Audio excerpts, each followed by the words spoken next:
aguardando o Erickson aqui para adicionar Erickson. Olá, Isabela Gomes. Bem-vinda, Isabela. O Erickson, estou aguardando o Erickson, deveria aqui estar lá comigo. Erickson, manda um convite para mim. Nataliane. Bem-vinda, Nataliane. Prazer. Dorime. Bem-vindo, Vitória. Vou dividir a tela agora com o Erickson. Vitória, bem-vinda, Vitória. Erickson, tô aguardando você, viu? Kathleen, bem-vinda, Kathleen. Oi, Erickson. Oi, Jobson. Erickson, meu rosto tá completo na tela? Tá aparecendo a metade, viu, Jobson?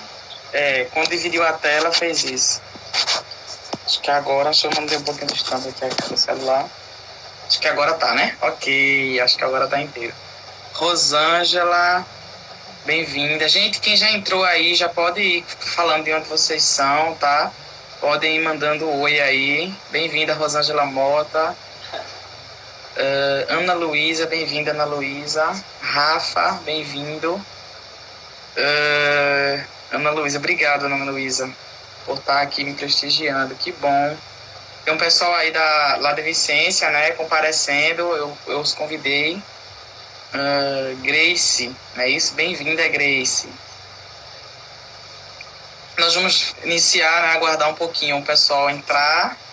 Isso, Ana Luísa, de Vicência, isso mesmo. Oi, Kathleen, saudades. Breve a gente vai voltar, viu? Vamos enfrentar tudo isso, a gente vai estar de volta. Gente, não vai ser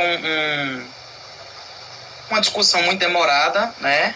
Jadilson, do Grau, bem-vindo, Jadilson. Rosângela também falou ali que é de Vicência. Julie Melo, bem-vinda. Jadilson. Jadilson é conhecido teu ou meu, Erickson? Não sei. Jadilson. Deve ser teu. Eu não conheço. Não tô lembrando agora desse nome. É porque os nomes no Instagram podem ser pseudônimos, né? Às vezes aí a gente não lembra.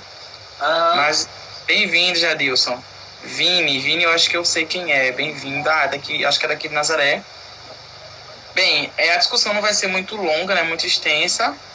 Mas nós vamos falar um pouco sobre estratégias de escrita. Vamos tentar teorizar um pouquinho o assunto, também dar dicas práticas, né, para quem precisa escrever, quem está escrevendo. José Luiz, estão só aguardando o pessoal ir chegando. Nós agendamos o horário para as 16 horas, então tem um pessoal que vai entrar, vai ser pontual, né, vai entrar às 16 horas mesmo. Estou aqui sentadinho, direto do meu quarto. José Luiz é daqui, é conhecido meu. Não é, eu imaginei, não conheço não. Cadê o Vini. Nathalie, bem-vinda, Nathalie. Então, assim, eu estou aqui diretamente do meu quarto, at home, promovendo essa discussão com o meu amigo Erickson. Erickson, você está em casa também? Está no quarto? Estou em casa também, são as recomendações, né, Jobson? Pois é. Temos que seguir, temos que obedecer às recomendações. Neto Lobo. Bem-vindo, Neto Lobo. Para quem está entrando, tem pessoas também do Instagram aleatórias que vão, né, agregando, visualizando a live e precisam saber mais ou menos aqui do que é que a gente vai falar.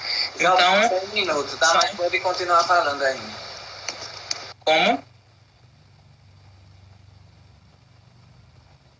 Certo. A conexão do Erickson tá travando um pouco. Oi, Kathleen. Sim, Kathleen, o Erickson falou. É?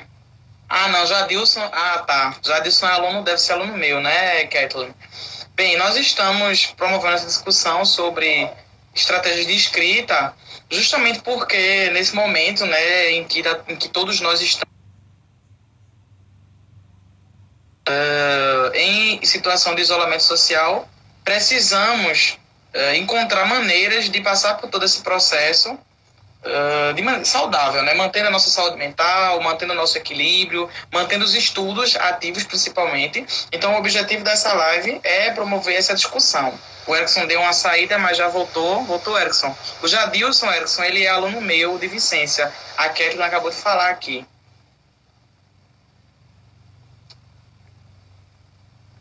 Acho que a conexão do Erickson não tá legal. Erickson, tua conexão não tá legal. Pronto, voltei agora. Ok. Bem, quem é daí da tua cidade, Erickson, que já está acompanhando a gente? Deixa eu ver. Eu acho que José Luiz, Júlia também, agora Maíra Ferreira, que entrou também, é minha prima. Ok. A gente tá dando um tempinho pro pessoal ir chegando. Olha só, enquanto o pessoal tá chegando, tem umas professoras aí de Vicência, né, da rede municipal da secretaria. É importante, eu queria mostrar para vocês esse livro aqui, que é um dos livros que eu estou usando para me basear para essa discussão. Erickson, tá mostrando a capa direitinho daí? Que aqui para mim tá sendo o inverso. Pronto, aqui também tá o inverso, mas dá para compreender que é lutar com palavras, né?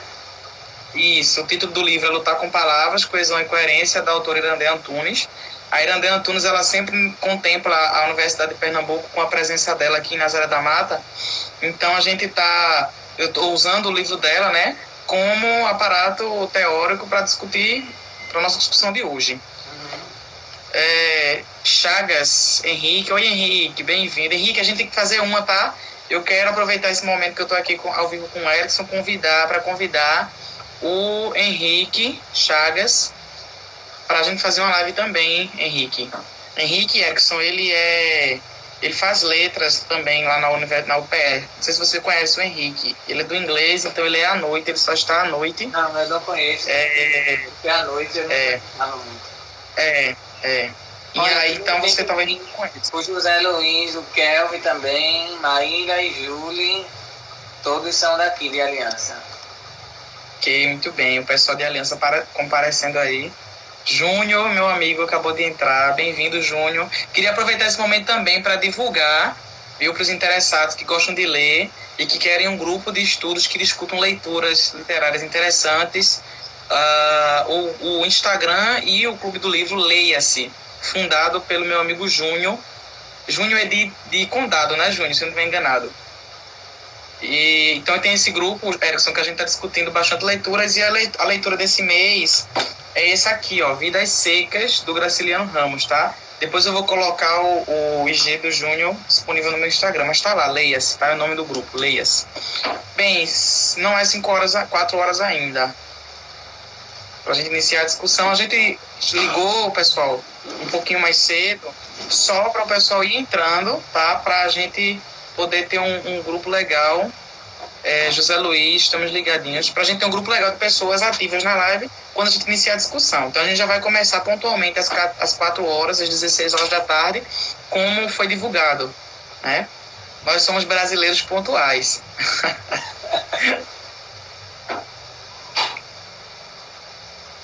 A pontualidade tá falando no mercado de trabalho, Jobson, né? Pois é verdade, Erickson. Júnior, boa tarde, professores. Prazer assistir uma live com vocês, com esses dois grandes profissionais. Também aproveito para avisar que eu e o Júnior, o professor Júnior, também faremos uma live. Nós falaremos sobre questões de gênero e sexualidade, Júnior. Na literatura, na sociedade, vai ser uma discussão bem complexa. Não conheço ninguém daí. É o Arthur Fragoso, né? Arthur Fragoso é meu aluno. Oi, Arthur, tudo bem? É lá de Borracha, distrito de Vicência. Arthur, não sei se você é do 8º ou do 9º, não lembro, mas eu acho que você é do 8º ano. Não conheço ninguém daí, nem sei. Quero aprender com os mestres. Oi, Arthur. Oi? Luiz falou, quero aprender com os mestres. Ele é sempre modesto dessa forma. Olha. A professora Rebeca. Mentira, a Rebeca tá online, né? Socorro. Grito. Oi, Rebeca.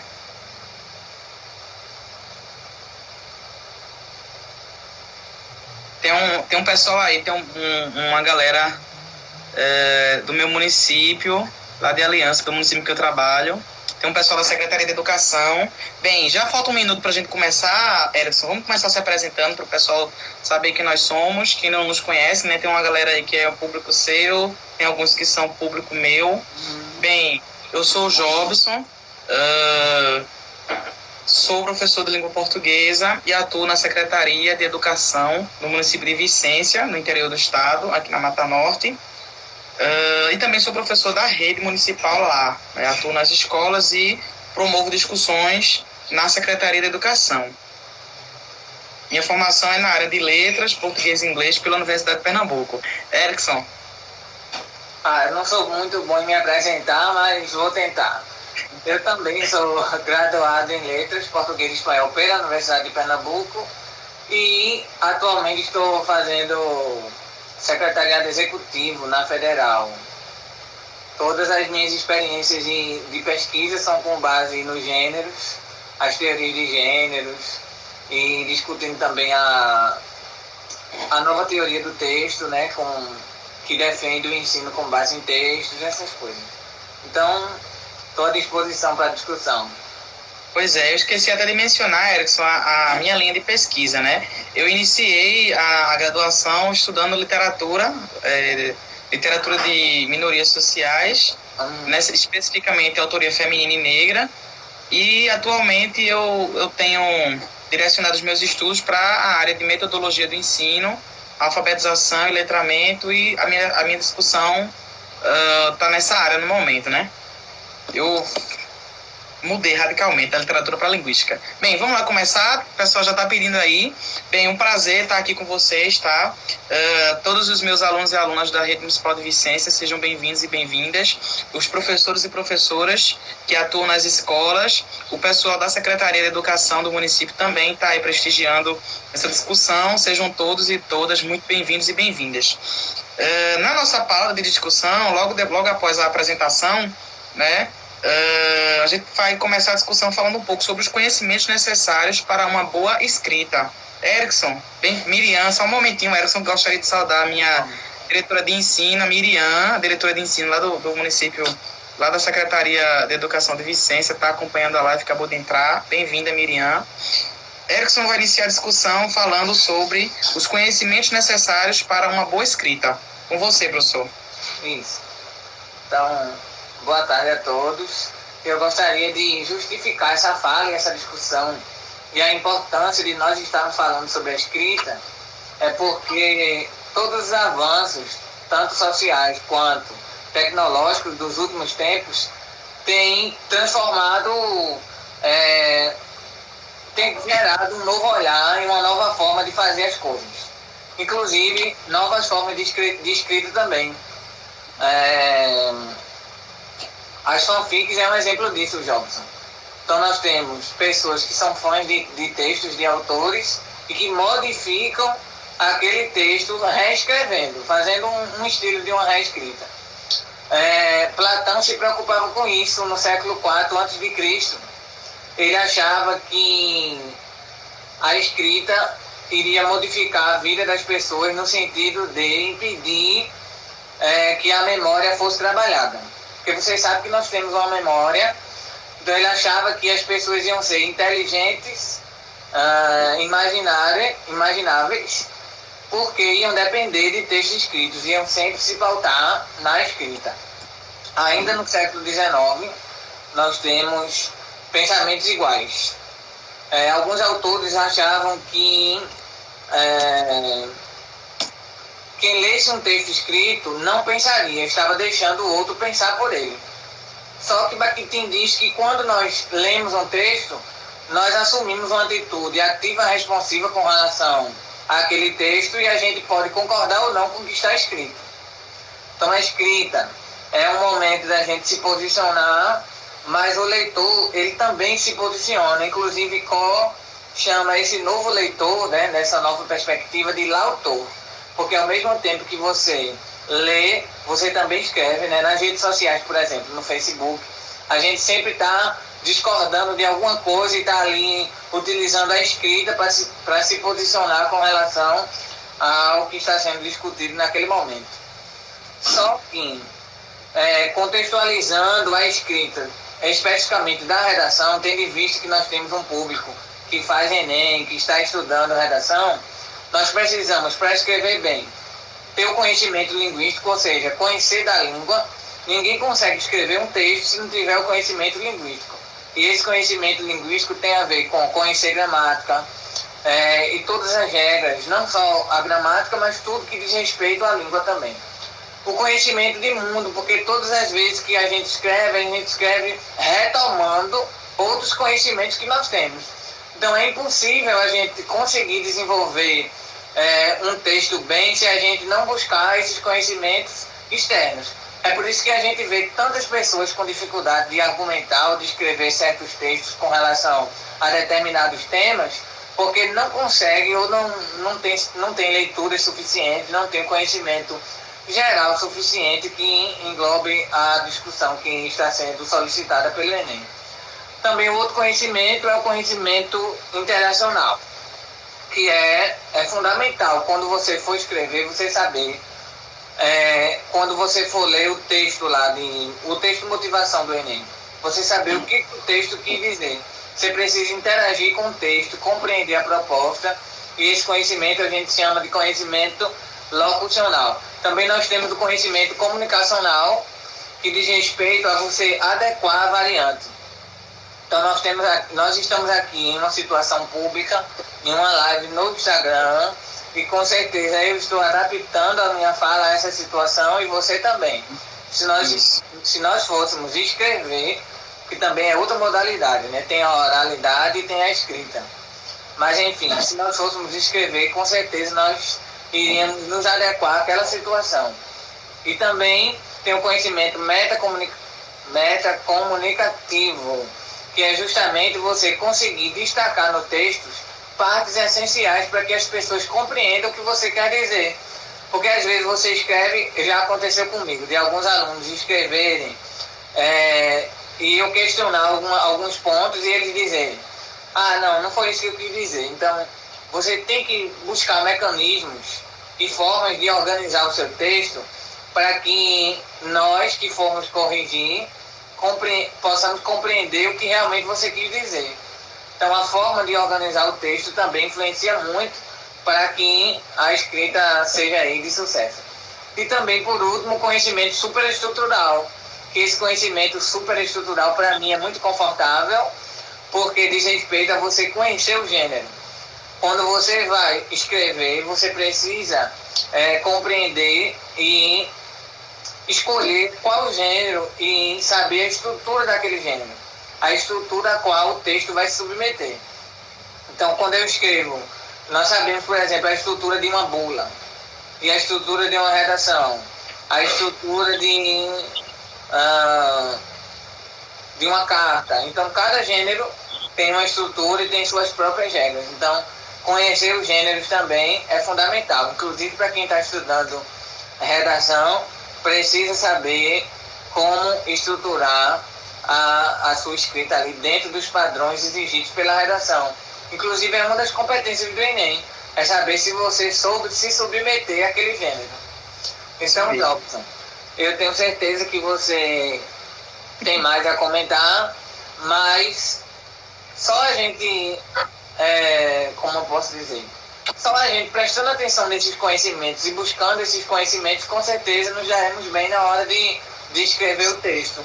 Inclusive, eu recomendo para quem estiver interessado a fazer o Enem, que assista a programas interativos que tratem de problemas sociais.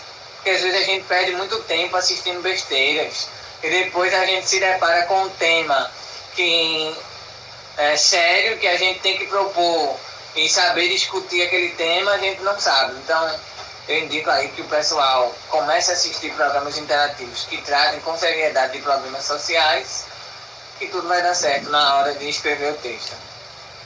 Isso mesmo, Erickson.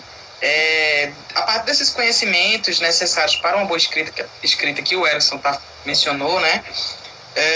Nós vamos estabelecer uma conexão com o que diz os documentos oficiais previstos para o ensino de língua portuguesa no Brasil atualmente. Então, nós temos aí Você mencionou a questão das competências do Enem, por exemplo, que é uma perspectiva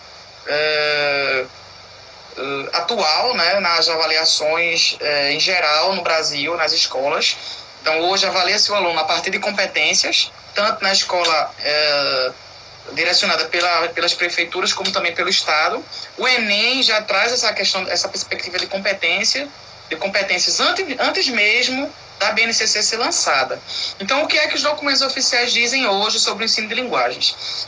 Eles selecionaram, né, organizaram o ensino de língua portuguesa em habilidades e competências, que deverão ser desenvolvidas durante o ensino, né, nos anos finais do ensino médio, a fim de promover o devido uso dessas competências e habilidades adquiridas durante o período escolar na vida social. Essa é uma perspectiva muito interessante, porque a gente vai conectar, Erickson, você citou lá atrás uma fala do Platão, e essa fala do Platão, se eu não estiver enganado, eu também li essa colocação do Platão no livro naquele livro As Consequências do Letramento, né?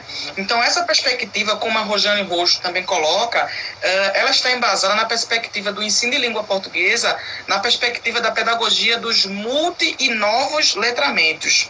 A Rojane Roxo, ela coloca isso justamente como uma nova abordagem no ensino de língua portuguesa. Não se ensina mais português a partir de mecanismos de codificação e decodificação de sentenças, de textos, né? Essa perspectiva engessada, ela não existe mais, tá? Ainda que a gente saiba, claro, que as escolas brasileiras, muitas escolas brasileiras continuam praticando essa abordagem, mas essa abordagem ela não existe mais, ela não está nos documentos, ela não é prevista nos documentos. Na verdade, o ensino mecanicista, o ensino de estruturas, ela foi reduzida a um dos eixos ou a uma competência que deverá ser desenvolvida ao longo dos anos escolares. Então, o domínio da norma padrão, o domínio da gramática, das estratégias linguísticas de escrita, ela faz parte de uma das habilidades a ser desenvolvidas e de algumas competências que precisam ser desenvolvidas atreladas a essas habilidades. Mas não é somente isso. E aí nós vamos ter essa chegada dos estudos dos gêneros, do ensino pautado na questão dos gêneros, que é a grande questão do ensino de língua portuguesa hoje. Como você falou, nós precisamos entender que as competências e as habilidades do ensino de língua portuguesa, na perspectiva dos gêneros, ela está em cima de que os nossos alunos e alunas precisam adquirir habilidades específicas em situações específicas, que são os gêneros, e em situações específicas.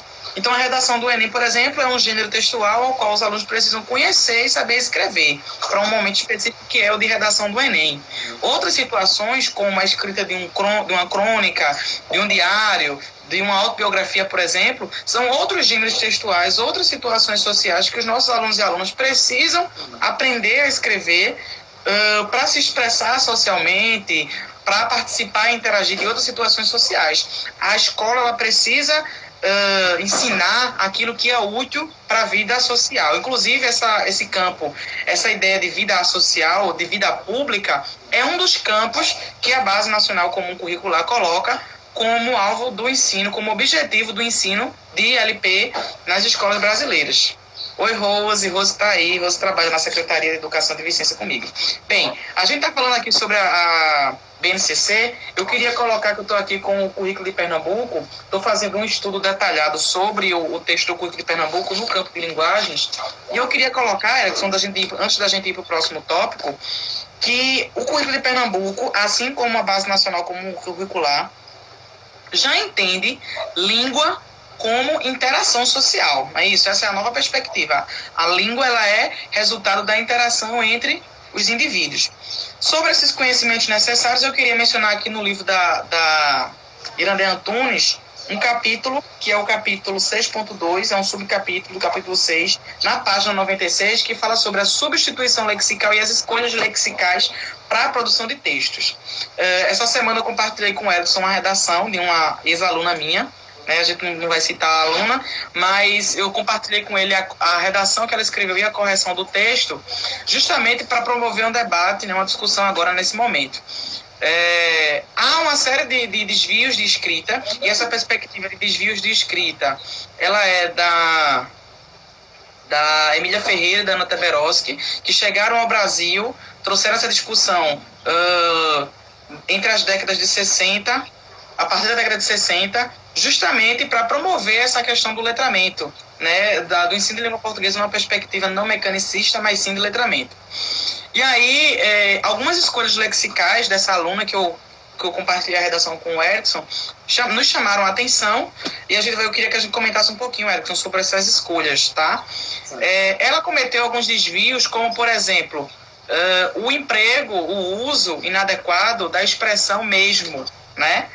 As pessoas cometem muito isso, inclusive o próprio documento oficial comete esse desvio, o uso do mesmo como pronome anafórico. A gente sabe que o mesmo não tem essa função, né? Quem exerceria essa função de recuperação semântica de uma palavra, de uma expressão dita, são os pronomes, né, Erickson? Isso. Aí, Jobson, eu só quero assim justificar essa abordagem que você está fazendo agora, porque a gente defende uma visão interacionista, né, da língua como interação. Nós defendemos também, nós somos contra o preconceito linguístico, mas cabe nesse contexto fazer esse tipo de correção, até porque uma das coisas que a Arrojo defende é que a escola se preocupe com a diversidade produtiva no âmbito do trabalho. Então, a escrita também é uma forma de ascensão social. Para você conseguir entrar na universidade, você tem que se submeter aos padrões exigidos. Então, por isso que você faz correções da forma que está fazendo agora, justamente porque, para esse contexto específico, essa situação e essa forma de escrita ela é necessária, né? Isso mesmo.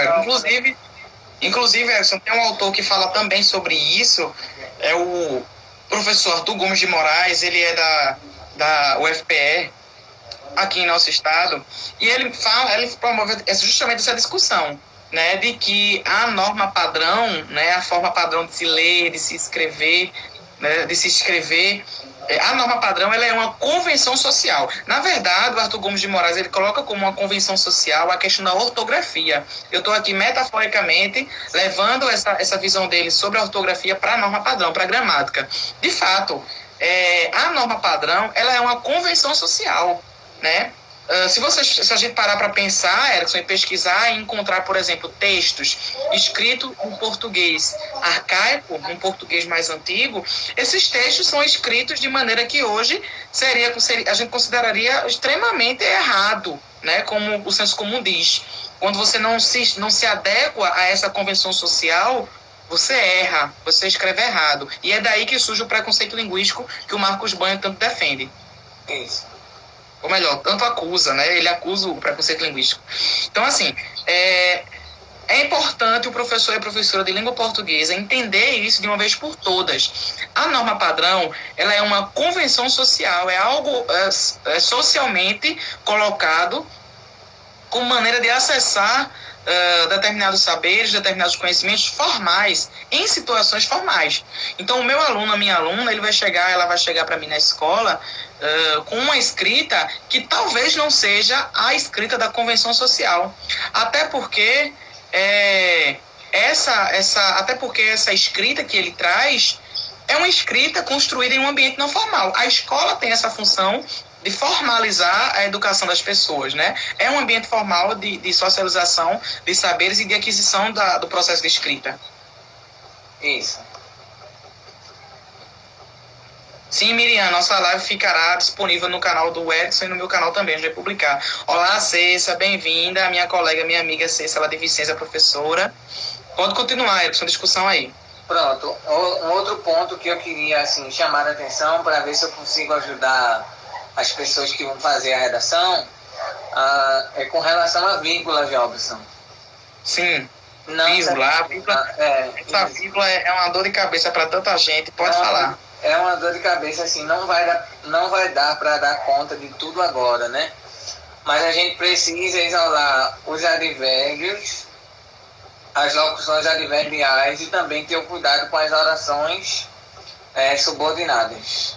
E também sempre lembrar de Não separar com vírgula o sujeito e o verbo. E o verbo, isso mesmo. O verbo e, consequentemente, o predicado. Então, predicado. Verdade. Ô, Erickson, inclusive, isso que você está falando sobre as orações subordinadas, estava na redação do texto da aluna que eu compartilhei com você. Você lembra, nas observações que eu fiz, a primeira coisa que eu escrevi nas observações para ela, eu estou aqui com o texto dela no meu notebook, eu estou visualizando aqui, foi justamente isso que você falou. Eu coloquei assim para ela, na introdução, marquei em vermelho as seguintes sentenças intercaladas. Aquele outro texto do meu amigo que eu mandei para você, lembra? Que era do gênero aviso. Sim. Também apresentou esse problema, essa questão. Gente, Erickson mencionou aí agora a questão do cuidado que os alunos que vão fazer Enem, que vão escrever redação, precisam ter com as orações subordinadas. Por quê? As orações subordinadas, né, nós temos as substantivas, as adjetivas e as adverbiais, elas estão dentro da área do estudo da língua, elas estão lá nos períodos compostos por subordinação. Né? Nós temos frase, oração ou sentença, e nós temos os períodos simples e os períodos compostos. Nos compostos, nós temos lá os compostos por coordenação e por subordinação. Nos subordinados, nós encontramos as orações subordinadas. Qual o problema dessas orações com essa tal da bendita vírgula? É que elas vão aparecer no seu texto, você cria essas orações subordinadas que você nem percebe. Para começo de conversa, né, Alex? A gente usa essas orações subordinadas que a gente nem percebe, né? Na nossa fala, mas na escrita especialmente, porque a escrita, assim como a fala, o Marcuse diz isso no livro da Fala para a Escrita, a fala e a escrita, ainda que modalidades distintas da língua, elas não são dicotômicas, né? Elas não apresentam uma dicotomia, que é uma visão bastante ultrapassada da perspectiva de linguagem. Então, o que eu estou querendo dizer isso? Eu estou querendo dizer que as orações subordinadas, elas vão aparecer nas nossas sentenças dos parágrafos do texto de maneira intercaladas. Elas formam sentenças complexas. A menina aqui na redação, ela não conseguiu separar, e o menino lá, o rapaz do texto também que eu passei para você do aviso, ela não conseguiu separar essas orações que que estavam intercaladas com a devida pontuação. Esse é um problema. É justamente aí onde está a discussão que a Rosane Rojo coloca para a gente e que o professor precisa saber, né? Quando a gente vai ensinar, por exemplo, oração subordinada, que é um tema bem gramatical, eu preciso explicar para o meu estudante, para a minha aluna, que essas orações, elas representam uma marca de ênfase, uma marca de lugar, uma marca de temporalidade que eu estou adicionando no meu texto. Então, a partir do momento que eu estou lá falando sobre, por exemplo, a crise hídrica no Brasil, não sei nem se esse tema ainda... Claro, está em voga, claro que ainda há muitas regiões precisando dessa discussão. Mas quando eu estou lá falando sobre a crise hídrica no Brasil, por exemplo, e eu coloco uma vírgulazinha e acrescento um dado estatístico, acrescento, por exemplo, uma frase explicando, uma oração explicando como essa crise hídrica ela assola determinadas regiões e ela atinge principalmente as pessoas pobres, as pessoas periféricas, eu crio uma oração intercalada no meu texto. Essa oração intercalada ela é ideológica, porque ela representa a chamada de atenção que eu estou fazendo para um público específico que sofre com a crise hídrica, e ela precisa ser demarcada no texto escrito com as vírgulas. Então aí entra a discussão que você está falando, né, que você está fazendo. Exatamente aí. A gente precisa pensar nas questões, nos tópicos gramaticais, muito além do que a gramática permite que a gente pense. Isso. Exatamente dessa forma que você falou, Jorge. Inclusive, você sabe que uma vírgula ela pode mudar o sentido daquilo que você se propõe a dizer, a argumentar, né? E como, né? Então, não vai dar tempo aqui de detalhar tudo, mas é uma indicação, na verdade, para quem está nos acompanhando, sempre procurar utilizar as vírgulas da maneira correta nos textos. Erickson, perguntaram aqui nos comentários se o tema da redação do Enem esse ano, se a gente achava possível que o tema fosse coronavírus. O que é que você acha? Não, de forma alguma vai ser esse o tema. Se com a crise do vírus o Enem conseguir acontecer... Acabou de entrar, desculpa, Jobson. É que eu vi que Rossana entrou e a gente precisa saudar lá. Bem-vinda, professora Rossana. Tem um monte de gente aqui de Vicência acompanhando a live. Tem um pessoal lá do distrito de Borracha, onde eu trabalho, e onde a professora visitou, né, recentemente, mês passado, no último dia de eletivo, né, antes dessa paralisação, a professora nos visitou lá, promovendo uma discussão belíssima, né, sobre alfabetização, letramento, para os professores dos anos iniciais. Foi lindo, né? Tem um monte de professor aí acompanhando, viu?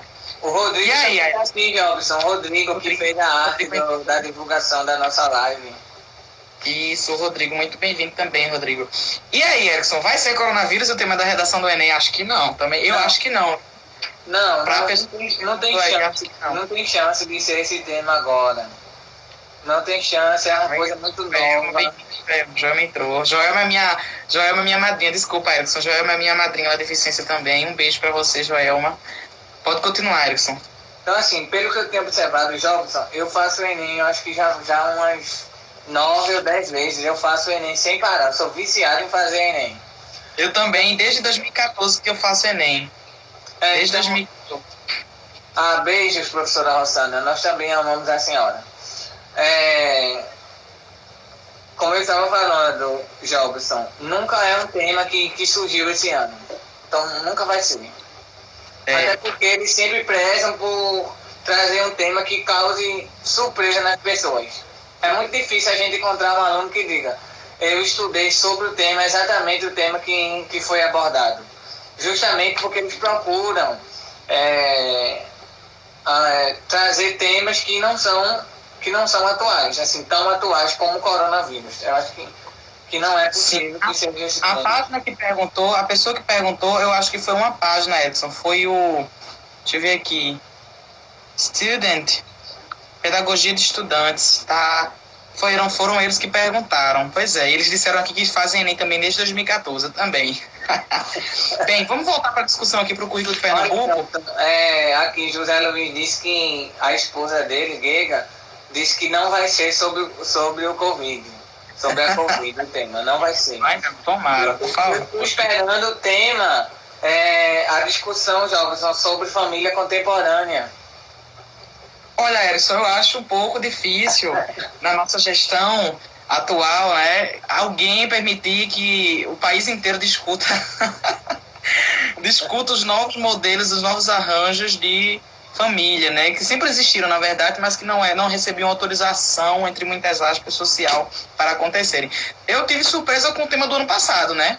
O tema do ano passado foi um tema realmente surpreendente, né? O tema tratando de cinema foi algo que eu não esperava. Isso, difícil de trazer essa discussão assim para nós, por exemplo, do interior, que não tem essa ferramenta. Por exemplo, pois é, tá, entende? Então, para a gente aqui seria uma coisa bastante longe da realidade. Deixa eu voltar aqui para a discussão do currículo de Pernambuco, porque esse currículo ele é um documento fresquinho, para quem não sabe, os alunos e alunas aí também, tem umas professoras acompanhando. O currículo de Pernambuco, ele compreende que a língua, né, ela é um processo resultante da interação entre sujeitos, está aqui escrito no currículo. Que ela é também resultado de toda uma produção cultural, resultante dessa relação de interação. Uhum. Ele também coloca a língua como um sistema, mas um sistema que não se apresenta de maneira fechada, né? Deixa eu encontrar aqui uns trechos bem interessantes. Ele coloca aqui assim: mas por que aprender a ler e escrever, né? Conforme orienta a BNCC, vou ler um trechinho, tá, Elson? Só para a gente contextualizar aqui.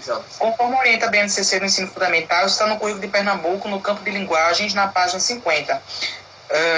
Os componentes curriculares precisam tematizar diversas práticas, considerando essencialmente aquelas relativas às culturas tradicionais e contemporâneas. Então, a BNCC ela promoveu essa abertura, né, no ensino de língua portuguesa, porque a BNCC e o currículo de Pernambuco, pelo menos eu que estou estudando os dois documentos simultaneamente, eu percebi que o diálogo, né, que o que os dois documentos apresentam é muito próximo. Então, por exemplo, a Base Nacional ela propõe que os municípios, né, os estados e municípios criem seus próprios currículos a partir da orientação em nível nacional, e que esses currículos contemplem aspectos globais, aspectos nacionais, mas também aspectos regionais e locais, justamente pensando na perspectiva do letramento e dos novos letramentos ou da pedagogia dos multiletramentos, como propõe a Rosane Rojo. Né? A Rosane Rojo, inclusive, eu assisti um vídeo dela numa página aí, eu não lembro agora o nome da página, acho que está até aqui aberto. Foi na página, abrindo aqui, eu vou dizer o nome já, Escrevendo o Futuro, em que ela dizia justamente isso, que os currículos de língua portuguesa, eles precisariam, nessa nova perspectiva de interação social, de língua como resultado cultural dessa interação, eles precisariam